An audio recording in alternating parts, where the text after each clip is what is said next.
Hello everyone, welcome back to the channel. In this video, I'm going to work with a quick in-depth comparison review about these two AI note taking platforms to help you decide which of these note would be a better option for you in 2025.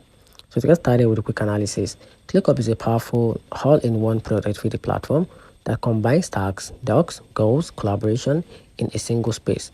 It lets you create rich documents alongside your to-docs and timeline, making it perfect for project managers and teams who want to keep everything in one place.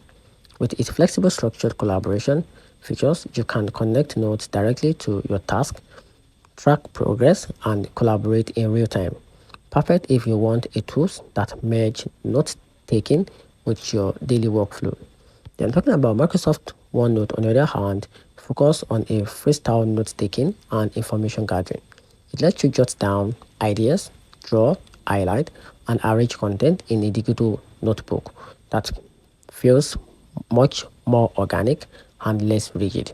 OneNote is great for match for individual. OneNote is a great match for individual or student who want a flexible space to capture thought and knowledge without needing an heavy all-around productivity tools. So if you want a collaborative workspace tied directly to your tasks and goal, ClickUp is a strong contender. But if you prefer a simple, flexible note style app, OneNote might be your best match in 2025. And that's it. So let me know in the comment section what you think about these two platforms. And don't forget to subscribe and follow for more. Thanks.